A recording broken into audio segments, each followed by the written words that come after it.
여러분의 구독과 좋아요, 알람 설정은 저에게 큰 힘이 됩니다. 여러분 안녕하세요. 별밤 라디오의 지우입니다.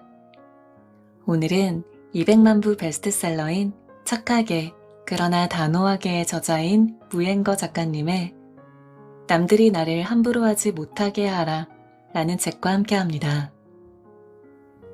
착한 마음, 그걸 있는 그대로 좋게 봐주는 세상이라면 참 좋을 텐데요. 현실은 그렇지만은 않습니다. 씁쓸한 사실이기는 하지만 마냥 착하기만 하다면 누군가에게는 함부로 대해도 괜찮은 사람, 내 목적을 위해서 이용해도 되는 사람으로 보일 수도 있는데요. 상대에게 미안한 마음이 들어서 거절을 잘하지 못한다거나 남을 너무 많이 신경 써서 금방 피로함을 느낀다거나 비위를 맞춰야 한다는 강박감에 고통받는다거나 만약 이러한 상황을 겪어보신 적이 있다면요. 오늘의 이야기가 여러분께 도움이 될 수 있을 겁니다. 이 책 속에 나오는 여러 가지 이야기들 중에서 저한테 특히 마음에 와닿았던 문장들을 먼저 소개해드리고 싶습니다. 당신의 친절이 당신을 함부로 대하는 근거가 되어서는 안 된다. 자기 자신을 최우선으로 생각하고 책임질 줄 알아야 다른 사람도 책임질 수 있다. 시간이 용기를 전부 가져가지 않게, 불편한 마음이 발목을 잡지 못하게, 지체 말고 거절하는 법을 배워라. 최소한의 선과 원칙을 지키고 과감히 거절하면서 적당히 도와주는 지혜를 가져야 비로소 더 나은 삶을 살 수 있다. 나를 괴롭게 하는 사람을 상대하는 가장 현명한 방법은 차라리 그들이 당신을 미워하며 멀어지게 두는 것이다. 착한 그 마음을 잃지 않고 있는 모습 그대로 당당하고 행복할 수 있었으면 좋겠기에 오늘의 이야기를 준비해 보았습니다. 여러분 자신을 존중해주는 인간관계를 맺고 기품을 잃지 않으며 또 원하지 않는 거는 오해 없이 똑부러지게 거절할 수 있는 그렇게 착하지만 함부로 대하기는 어려운 사람이 되고 싶다면 오늘 이야기에 귀 기울여 보시면 좋을 것 같습니다. 자, 그럼 지금부터 오늘의 책 속으로 같이 들어가 보겠습니다. 왜 나만 착하게 살아야 해? 티는 22살이었지만 아직 미혼이었습니다. 가족들은 선을 보라고 성화였습니다. 그녀도 결혼을 하고 싶은 마음은 굴뚝 같았지만 선을 보고 싶지는 않았습니다. 얼굴을 겨우 몇 번 보고 인생의 중대사를 결정한다는 것이 마음에 들지 않았기 때문입니다. 결국 가족의 성화를 이기지 못하고 선자리에 몇 번 나갔지만 결과는 좋지 못했습니다. 가족의 압박은 점점 더 심해졌고 마침내 티는 조건만 괜찮으면 아무하고나 결혼하자는 생각까지 하게 되었습니다. 그런 생각으로 나간 마지막 선자리에서 그녀는 그럭저럭 마음에 드는 남자를 만났습니다. 그리고 상대가 늘어놓는 달콤한 말에 넘어가서 일단 만나기로 결정했습니다. 만나다 보니 남자는 감정적이고 자제력이 부족했으며 툭하면 성질을 부렸습니다. 그녀는 참다 못해 헤어지자고 했지만 상대가 무릎을 꿇고 매달렸습니다. 티는 관연한 자신의 나이가 걸려 망설였습니다. 남자의 괴팍한 성정이 마음에 들지 않았지만 자신을 좋아하는 그 마음은 진심인 것 같았습니다. 게다가 이렇게 매달리는데 헤어지자니 미안한 마음도 들었습니다. 그녀는 그에게 기회를 주기로 결심하고 그의 손을 잡고 결혼식장에 들어갔습니다. 두 사람은 곧 아이를 낳았습니다. 그런데 아이가 태어나자마자 남자는 본성을 드러냈습니다. 티는 제왕절개로 아이를 낳았는데 남편이 병원에 입원한 그녀의 곁에 있었던 것은 단 이틀 뿐이었습니다. 퇴원 후 집에 돌아와서는 더 심했는데요. 남편은 아기가 아무리 울어도 안아주지 않았으며 그녀에게 밥 한 번 챙겨주지 않았습니다. 산후조리 기간 내내 그녀는 고통을 삼키며 홀로 아이를 돌고 왔습니다. 산후조리가 끝나자마자 티는 이혼을 요구했습니다. 하지만 남편은 그녀가 결혼 전에 사놓은 집을 이미 몰래 처분한 상태였고 양육비 한 푼 주지 않았습니다. 결국 그녀는 친정 부모에게 얹혀 살며 아이를 키워야 했습니다. 인생은 돌이킬 수 없습니다. 미안하다는 이유로 거절하지 않으면 후에 더 큰 결과를 감당해야 합니다. 서로 빚진 것도 없는데 단지 미안해서 거절하지 못한다면 그보다 어리석은 짓이 어디 있겠습니까? 거절한 뒤에 잠깐 마음의 불편함을 느끼는 편이 내 인생을 희생하는 것보다 훨씬 낫습니다. 이 세상에서 가장 중요한 존재는 바로 나 자신입니다. 이 사실을 절대 잊어서는 안 됩니다. 체면 때문에 좋은 기회를 놓칠 때가 종종 있습니다. 심한 경우에는 주변의 시선을 의식하다가 앞길을 망치기도 합니다. 그러니 차라리 미안해서 겸연쩍어서라는 생각이 든다면 지체 말고 실행에 옮기세요. 그렇지 않으면 시간이 당신의 용기를 전부 가져가 버릴 것입니다. 미안한 마음이 인생의 걸림돌이 되어서는 곤란합니다. 지금 당장 거절하는 방법을 배우고 미안한 마음이 더는 당신의 발목을 잡지 못하도록 하세요. 무슨 일을 하든 심지어 잘한 일에서조차 칭찬보다는 질책과 꾸중을 듣는 아이는 매사에 살얼음판을 걷듯 조심스럽고 전전긍긍할 수밖에 없습니다. 이렇게 된 원인은 하나뿐입니다. 집에서 아무 권리도 없는 노예로 취급받기 때문인데요. 언제 닥칠지도 모르는 매질을 피하기 위해서 아이는 자신의 본 모습을 숨깁니다. 원래는 말썽꾸러기이고 말 안 듣고 제멋대로의 공격적인 아이가 순한 양처럼 구는 것입니다. 그렇게 자라난 아이는 남들이 좋다고 할 만한 모습의 어른이 됩니다. 담배도 안 피고 술도 마시지 않으며 불량한 취미 하나 없이 돈을 버는 족족 얌전히 부모님에게 갖다 바칩니다. 그러고는 이를 핑계로 가족에게서 도망칩니다. 그는 남들이 자신에게 웃어주어야만 비로소 안심합니다. 설령 남이 웃어주지 않아도 자신은 억지로 미소를 짓습니다. 그래야만 타인의 악의를 피할 수 있다고 믿기 때문입니다. 그는 다툼을, 불화를, 자신을 향한 타인의 적의를 두려워합니다. 악의적인 언사나 공격을 받으면 혹은 자신이 당황한 순간에 아무도 도와주지 않으면 무력감과 배신감, 절망감에 사로잡힙니다. 그리고 뭐라 설명하기는 어렵지만 어쩐지 괴롭혀도 될 것 같은 사람이 됩니다. 누군가 자신에게 조금만 잘해줘도 상대의 의도를 따져볼 생각도 없이 믿어버리며 설령 상처를 받더라도 좋은 게 좋은 것이라며 무조건 용서합니다. 그는 남이 하는 약속을 믿지 못하면서도 차라리 속을 수 있기를 바라고 또 바랍니다.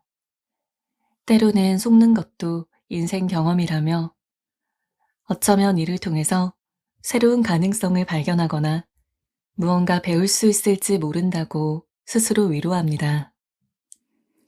그는 쉽게 질 나쁜 사람의 타깃이 되지만 금방 아무 일도 아닌 척 털고 일어섭니다. 그리고 자신이 좀 더 넓게 생각하고 타협하고 양보하면 괜찮아질 거라고 스스로 속입니다. 남이 꿍꿍이를 품고 잘해줘도 그는 받아들입니다. 그는 화도 잘 내고 달래기도 쉬우며 금세 기뻐했다가 또 슬퍼합니다. 그러다가도 누군가 조금만 잘해주면 여전히 살만한 세상, 온기가 남아있는 세상이라고 느낍니다. 결론적으로 그는 잘 화내고 미치고 분노하고 걱정하고 변덕스럽기가 이루 말할 수 없는 온갖 감정을 안에 꽁꽁 싸매놓은 터지기 쉬운 만두가 되고 맙니다. 예전에 무슨 일이든 말만 하세요 라는 제목의 콩트가 있었는데요. 주인공은 남이 도와달라고 하면 가슴팍을 팡팡 치며 무슨 일이든 말만 해 라고 외치는 사람입니다. 설 연휴를 앞두고 기차표 사기가 하늘의 별 따기만큼 어려운 때 주인공은 친구에게 아는 사람이 있어서 기차표를 쉽게 살 수 있다고 허풍을 쳤습니다. 소문은 걷잡을 수 없이 퍼지고 갈수록 더 많은 사람이 그에게 기차표를 사다 달라고 부탁했습니다. 거절하기가 민망했던 그는 결국 이불을 싸들고 기차역으로 가서 벌벌 떨며 밤새 줄을 섭니다. 남들이 부탁한 기차표를 사기 위해서 말이죠. 전형적인 착한 사람 콤플렉스입니다. 그는 모든 사람에게 인정받기 위해서 자신을 희생하면서까지 남의 비위를 맞추었지만 결국 비웃음거리로 전락합니다.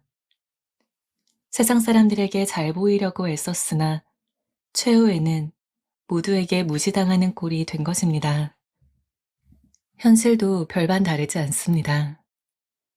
남에게 밉보이지 않으려 전전긍긍할수록 오히려 미움을 사기 쉽습니다. 내가 바라는 것을 제대로 표현하지 않으면 갈수록 나에게 요구하는 사람만 늘어납니다. 힘들게 일하고도 단지 겸연쩍다는 이유로 자기 권리를 주장하지 않으면 결국 혼자 고통을 곱씹어야 합니다. 알고 계신가요? 미안한 마음이 얼마나 많은 것을 놓치게 만드는지, 미안한 마음 때문에 잃게 되는 우정, 사랑, 기회가 얼마나 많은지, 최소한의 선과 원칙을 지키고 아첨하거나 비위 맞추지 않으며 과감히 거절하면서도 적당히 도와주는 지혜를 가져야만 비로소 더 나은 삶을 살 수 있습니다. 인생의 큰일 앞에서조차 최소한의 선도 원칙도 지키지 못하는 사람은 평생 고생할 수밖에 없습니다. 자기 팔자 자기가 꼰다라는 말이 괜히 나온 것이 아닙니다. 매일 쾌적하게 사는 사람들의 습관. 얼마 전 한 신입 직원이 나에게 불만을 터뜨렸습니다. 내가 자꾸 숨기기만 하고 일을 잘 가르쳐주지 않는다는 것이었는데요. 그 말에 나는 씁쓸하게 웃었습니다. 예전에 나는 능동적으로 무언가를 배우려고 하기보다는 늘 다른 사람이 어떻게 하라고 일러주기만을 바랐습니다. 스스로 노력하지 않았으며 그저 남이 기회를 주거나 도와주기만을 기다렸습니다. 교정 업무를 막 시작해서 아직 문장의 규칙과 용법이 익숙하지 않았을 때 나는 거의 모든 업무를 상사에게 묻고 의지했습니다. 이 단어의 한자 표기는 무엇인가요? 이 문장에서 연결사를 이렇게 써도 될까요? 해면이 진짜 동물이에요? 이 단락 고치는 것 좀 도와주세요. 이 원고 좀 봐주세요. 결국 인내심이 한계에 다다른 상사가 나에게 일갈했습니다. 무조건 묻지 말고 알아서 좀 해. 세월이 흐르고 회사의 원로급 인물이 되자 나에게도 과거 나의 상사에게 벌어졌던 일이 벌어지기 시작했습니다. 신입들이 질문거리를 들고 계속 찾아오는 것입니다. 처음에는 질문에 다 답해주고 부탁도 전부 들어주었습니다. 그랬더니 어느 순간부터 신입들이 나를 무급 비서처럼 여기기 시작했습니다. 심지어 내가 처리하라고 준 업무를 나에게 다시 들고 와서 부탁하는 일까지 벌어졌습니다. 과거 나의 상사가 그랬듯이 나도 인내심의 한계를 느끼며 같은 말을 내질렀습니다. 알아서 좀 해. 나를 더욱 화나게 만든 것은 내가 도와준 다음에 그들이 한 말이었는데요. 사실 설명해 주신 큰 틀은 전부 이해했어요. 저에게 주신 자료를 찾아보면 알 수 있었을 텐데 직접 와서 여쭤보는 편이 더 빠를 것 같더라고요. 말씀해 주신 기준을 알고는 있지만 직접 물어보면 확실하지 않을까 했지요. 그들은 가장 모욕적인 방식으로 나에게 이렇게 말하고 있었습니다. 내가 해볼 생각이 없어서 그렇지 마음만 먹으면 당신이 수년간 쌓아온 경험과 지식쯤은 단숨에 따라잡을 수 있어. 마음만 먹으면 얼마든지 당신만큼 일할 수 있다고. 나는 그제야 과거에 내가 상사를 얼마나 무례하게 대했는지를 깨달았습니다. 핑푸족이 가증스러운 이유는 너무 쉽게 요구하고 도움을 바라기도 하지만 그 이상으로 상대의 배려와 희생을 우습게 여기기 때문입니다. 우리 사회는 타인의 인정에 지나치게 의지합니다. 그런가 하면 어떤 사람은 책임을 회피하려는 의도로 남의 말을 듣기도 합니다. 결정을 내리는 주체가 자신이 아닌 남이기 때문입니다. 이러면 실패해도 자책이나 자기 비하의 늪에 빠지지 않을 수 있습니다. 같은 맥락에서 남에게 상처를 줄까봐 거절하지 못한다는 사람들은 알고 보면 자신의 나약함과 의존성을 상대에게 투사했을 가능성이 높습니다. 다른 사람이 상처받을까봐 두려워하는 그 부분이 사실은 자신의 가장 치명적인 약점인 셈입니다.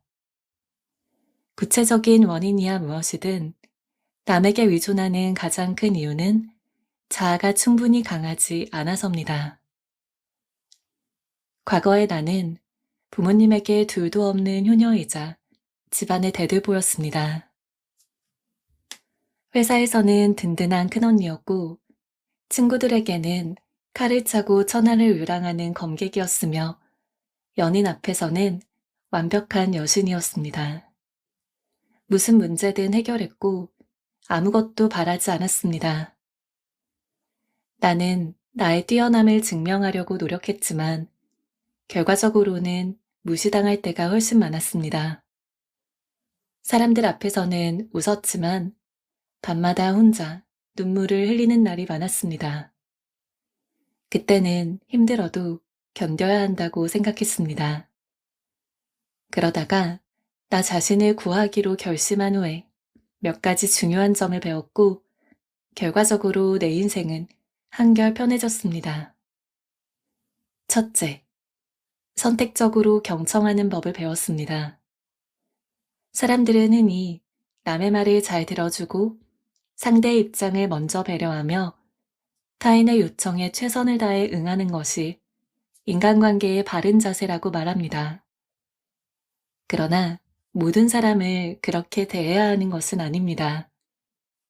특히 자기 하소연만 늘어놓거나 각종 가십을 퍼뜨리고 다니는 이들은 오히려 경계해야 합니다.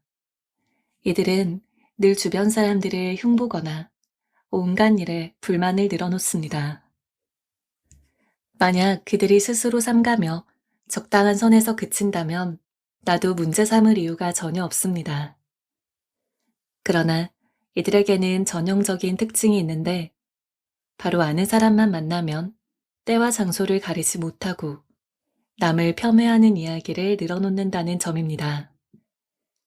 당신이 아무리 바쁘대도 아랑곳하지 않고 자기가 만족할 때까지 하소연에 그치지 않습니다. 당신이 어떤 방면의 전문가거나 어떤 자원을 갖고 있다는 사실을 알고 문제가 생길 때마다 찾아오는 사람도 있습니다. 잘 도와줄 때에는 고맙다는 둥, 당신은 정말 좋은 사람이라는 둥, 공치사를 잊지 않지만 한 번만 거절해도 그들 입에서는 곧장 이런 말이 쏟아져 나옵니다. 이런 사람일 줄은 몰랐네요. 형편이 어려워서 좀 도와달라는데 어떻게 그렇게 매정할 수 있어요? 심한 경우에는 여기에서 그치지 않고 이 일을 무슨 뉴스라도 되는 양 퍼뜨리고 다니며 당신을 속 좁은 사람으로 매도합니다. 이들은 자신의 의견에 당신이 동의하지 않으면 무조건 당신의 인격에 문제가 있다는 식으로 나옵니다. 자신의 잘못된 방식을 당신에게 강요하면서 이러저러 해야 사회생활을 잘하는 것이라고 가르칩니다. 결론적으로 이런 사람과 교류하는 것은 그 자체가 인생의 재앙입니다. 그러니 하소연을 늘어놓는 사람 모두에게 마음을 쓸 필요는 없습니다. 만약 상대의 이야기를 듣는 것이 시간 낭비라고 느껴진다면 체면 불구하고 딱 잘라 거절해야 합니다. 둘째, 적당히 눈치 없이 구는 법을 배우고 인생이 한결 편해졌습니다. 대개는 상대가 어떤 화제를 꺼냈을 때 적절하게 맞장구 치면서 대화를 능동적으로 이어나가는 사람을 눈치 있다고 합니다. 물론 눈치 있게 굴면 상대를 기분 좋고 편안하게 해줄 수 있죠. 그러나 단지 상대를 만족시키기 위해서 자신은 흥미조차 없는 화제에 일일이 적극적으로 반응한다고 생각해 봅시다. 이 얼마나 피곤한 일인가요? 눈치 있다 라는 말에는 다른 사람의 비위를 맞출 줄 아는 것도 포함됩니다. 상사의 생일이나 동료의 취미를 기억해 두었다가 적절한 때에 깜짝 선물을 하면 센스 있는 사람으로 보일 수도 있고 직장 생활도 한결 쉬워집니다. 하지만 나는 남의 생일은커녕 내 생일조차 가족이 알려줘야 기억하는 사람입니다. 심지어 이런 고질병을 아는 가족이 하루 전날 미리 얘기해줘도 다음 날이면 까먹는 바람에 어머니에게 한숨 섞인 잔소리를 듣기 일쑤였습니다. 나는 비효율적인 사교활동도 좋아하지 않습니다. 처음에는 싫어도 억지로 나갔지만 어느 순간부터 나에게 별다른 의미가 없는 자리는 전부 거절했습니다. 관심도 없는 사람들과 어울리기 위해서 재미없는 파티에 굳이 참석할 이유가 없기 때문입니다. 세상에는 흥미롭고 재밌는 일이 정말 많습니다. 그럼에도 단지 상대의 기분에 맞추기 위해서 재미없는 일, 재미없는 사람과 계속 타협한다면 이게 바로 자기 학대가 아닐까요? 위의 두 가지 태도를 배운 후에 나의 삶은 훨씬 쾌적해졌습니다. 살다 보면 당신이 타협해 주기를, 자신의 기대를 채워주기를 바라는 사람을 많이 만나게 됩니다. 말이 좋아서 타협이지 그들이 진짜 원하는 것은 자기 이기심의 충족일 뿐입니다. 곰곰이 생각해 봅시다. 타협할 때마다 오히려 더 무시당하지 않았나요? 정말 하고 싶은 일을 할 수 있는 귀한 시간을 빼앗기지 않았나요? 만약 그랬다면 이제는 눈치 있게 굴지 마세요. 원하는 바를 당당하게 말해서 그들이 더는 당신에게 손해를 입히지 못하도록 하세요. 거절해야 할 때 거절할 줄 알아야 합니다. 계속 타협할수록 궁지에 몰리는 것은 결국 자기 자신입니다. 친절이 계속되면 권리인 줄 안다고? 은혜에 감사할 줄 아는 것은 매우 훌륭한 품성이지만 실제로 이런 품성을 갖춘 사람을 만나기란 하늘의 별 따기입니다. 그에 비해서 감사할 줄 모르는 사람은 발에 차일 정도로 많은데요. 감사할 줄 모르는 사람은 필연적으로 배신도 잘합니다. 일종의 악순환이랄까. 감사할 줄 모르는 사람에게 당신의 선량함을 먹이로 던져주지 마세요. 결국 바보가 되는 쪽은 자신일 테니 말입니다. 100번을 못해주다가 한 번 잘해주면 알고 보니 괜찮은 사람이네 라고 하는 사람이 있습니다. 이런 사람들은 반대로 100번을 잘해줘도 한 번 못해주면 즉시 낯빛이 변합니다. 이런 사람에게 끝도 없이 선의를 베풀어 주는 것은 오히려 잘못입니다. 예전에 이런 일이 있었습니다. 어느 만두가게 주인이 제때 따뜻한 식사를 못하는 환경미화원과 불황자들에게 사랑의 만두를 공짜로 나누어 주었습니다. 얼마간 선행을 계속하다가 주인이 더 이상 만두를 공짜로 주지 못하겠다고 하자 그가 한 만두를 얻어먹던 사람들이 거칠게 항의하고 나섰습니다. 대놓고 욕을 하는 사람도, 심지어 만두 말고 돈으로 달라며 뻔뻔하게 요구하는 사람도 있었습니다. 모두가 이른바 착하고 순진한 어려운 서민들이 벌인 일이었는데요. 본래대로라면 마땅히 만두가게 주인에게 감사해야 할 사람들이 감사는커녕 이토록 악한 짓을 벌인 이유는 무엇일까요? 이러한 현상을 설명할 수 있는 개념이 바로 경제학의 한계 효용입니다. 당장 굶어 죽을 것 같을 때에는 누군가 만두 한 개만 줘도 감지덕지하죠. 심지어 그를 위해서 충성까지 맹세할 수 있습니다. 그런데 실컷 먹고 배가 부른 후에 누군가 또 만두를 준다고 해볼게요. 어떨까요? 아마 처음처럼 고맙지는 않을 것입니다. 그가 느끼는 행복감은 첫 번째 만두를 먹었을 때가 가장 크며 이후의 행복지수는 포만감과 반비례해서 떨어집니다. 배가 부른 뒤에는 이제는 고기 좀 먹고 싶은데 왜 자꾸 만두만 주지? 라는 생각이 들기가 쉽상입니다.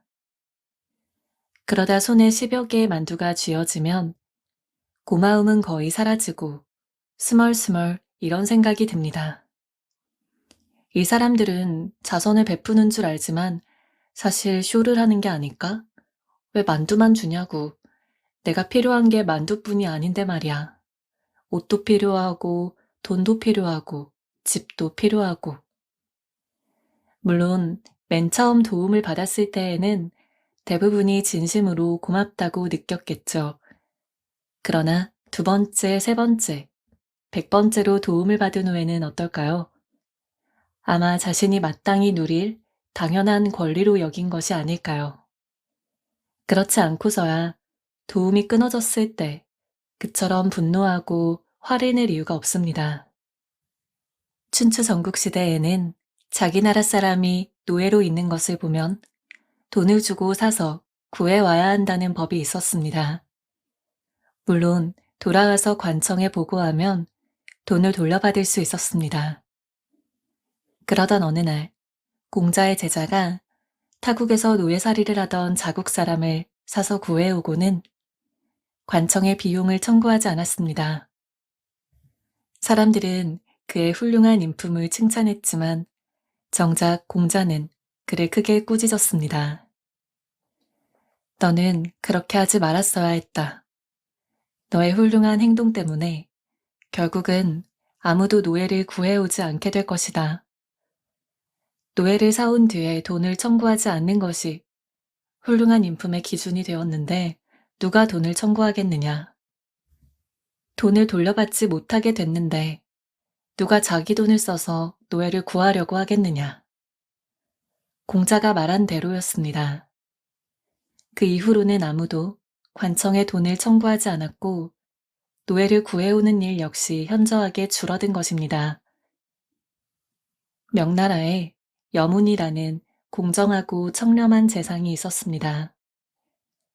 그는 관직에서 물러난 후에 고향으로 내려가 살았는데 어느 날 한 사람이 술에 잔뜩 취해서 그에 대해서 함부로 욕설을 퍼부었습니다.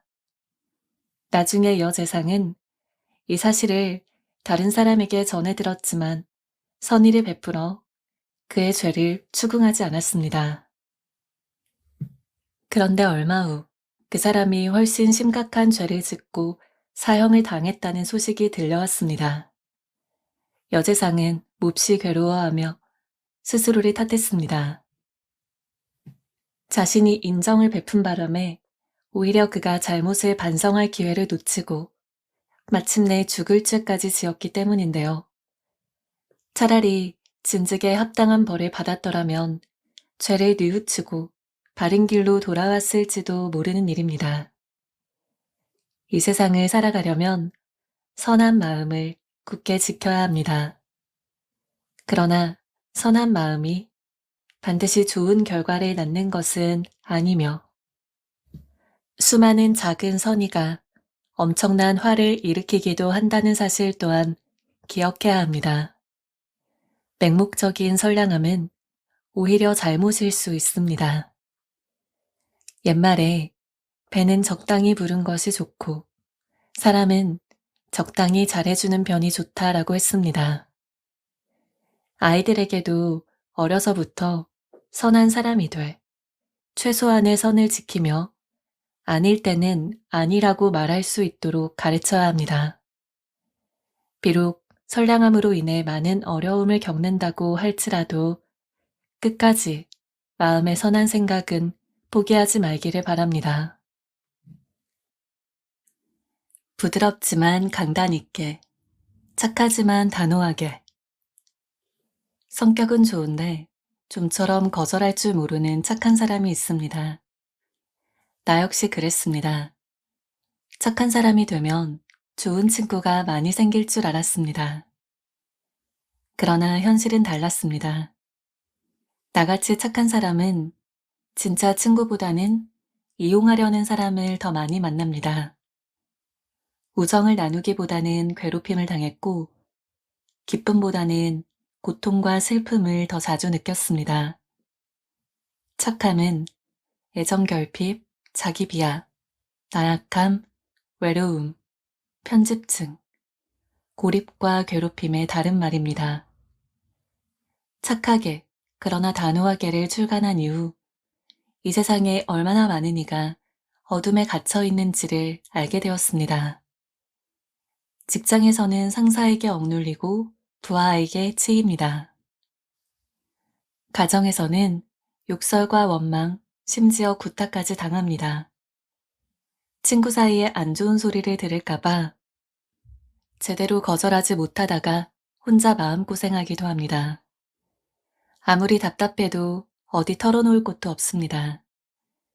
믿을 만한 사람도 없고 당신의 이야기에 귀 기울여줄 사람도 없습니다. 맞서 싸우지 못한 이들은 결국 우울증, 불면, 고립감에 시달립니다. 인간관계에서 재앙이나 다름없는 문제를 계속 겪는 까닭은 당신이 경계 없이 착하기 때문입니다. 말이 좋아 착한 것이지 사실은 호구 잡혔기 때문입니다. 누군가 괴롭힘을 당한 끝에 목숨을 끊었다는 소식이 전해지면 네티즌은 저마다 자신이 직접 겪었거나 보고 들은 온갖 사례를 공유합니다. 대개 사례 속의 가해자는 자신의 저지른 모든 죄악을 잊고 잘 살지만 피해자는 끝없는 고통 속에 헤매기 마련입니다. 수면제도 먹어보고 손목도 몇 번 그어본 사람으로서 나는 괴롭힘을 당한 이가 어떤 절망에 빠지는지를 잘 알고 있습니다. 하지만 이들을 더욱 힘들게 하는 건 그런 자신을 이해해주지 않는 사람들입니다. 나도 다 안다며 네 입장은 충분히 이해하지만 그 정도로 심각한 일은 아니라면서 네가 참을성이 부족한 것 같다라고 쉽게 말하는 사람들입니다. 다 너를 위해서 하는 말이야. 왜 잘해준 일은 기억하지 못하니? 라는 식으로 위안하는 사람들입니다. 이들이 쉽게 말하는 이유는 당사자가 아니기 때문인데요. 자신은 아프지 않기 때문입니다. 이들은 결코 상처받은 사람을 어루만져 주지 못합니다. 선량함은 나약함도 거절할 줄 모르는 것도 남에게 이용당하는 것도 아닙니다. 착한 사람이 돼 자신만의 원칙과 성질을 가져야 합니다. 이것이 내가 가장 하고 싶은 말입니다. 미안하지만 도와줄 수 없어요. 나를 자꾸만 곤란하게 만드는 사람에게 이렇게 말하세요. 과감하게 거절하세요. 조금은 대하기 어려운 사람이 되어야 합니다. 그래야 약자에게 강한 사람들이 함부로 하지 못합니다. 잘 거절하는 사람이 되어야 합니다. 그래야 속이 검은 사람에게 이용당하지 않습니다. 자신만의 원칙을 지켜야 합니다. 그래야 살다가 눈물 삼키는 일을 피할 수 있습니다. 부드러운 동시에 힘이 있는 사람, 착하면서도 원칙이 있는 정말 좋은 사람이 되기를 바랍니다. 네, 오늘의 별밤 라디오는 여기까지입니다. 남들이 나를 함부로 하지 못하게 하라는 지위, 직급, 신분이나 나이 등을 이용해서 상대방에게 무례하게 행동하거나 제멋대로 구는 사람들에게 과감하게 대항하는 방법을 안내해주는 책이었습니다. 이 책의 저자인 무행거 작가님도 한때 착하다는 이유로 사람들에게 이용을 당했지만 상담 심리를 공부하고 또 자신의 내면을 들여다보면서 인생의 모순을 독하게 깨우쳤다고 하는데요. 엮이기 싫은 사람들의 감정을 신경 쓰지 않고 알고도 모른 채 하면서 또 감당할 수 있는 범위 안에서만 선의를 베풀고 그게 아니라면 차라리 멀어지도록 내버려 두었다고 합니다. 그렇게 생각이나 마음가짐을 조금만 다르게 했을 뿐인데 삶이 쾌적해지고 또 그를 대하는 사람들의 태도도 달라졌다고 해요. 이 책은 인간관계 속에서 지나치게 자신을 희생하는 사람들에게 나를 존중하는 관계 맺기를 권하고 있습니다. 독자들이 함부로 대하기 어려운 사람으로 거듭나게 하고 또 상대의 기분을 맞추기 위해서 하기 싫은 일을 억지로 하는 일은 그만둘 수 있도록 이끌어줍니다. 관계 속에서 자신만의 원칙을 가지고 있기 때문에 부드러운 동시에 힘이 있는 사람, 착하면서도 원칙이 있는 좋은 사람, 저와 여러분은 꼭 그런 사람이 더 되어갈 수 있기를 바라면서요. 오늘의 이야기는 여기에서 마무리 인사를 드리겠습니다. 이제는 여름이 조금씩 지나가고 있는 것 같은데요. 모두 건강 항상 조심하시고 오늘도 좋은 밤 보내시기를 바라겠습니다. 오늘도 끝까지 들어주신 분들께 진심으로 감사드리고요. 모두 잘 자요. 안녕.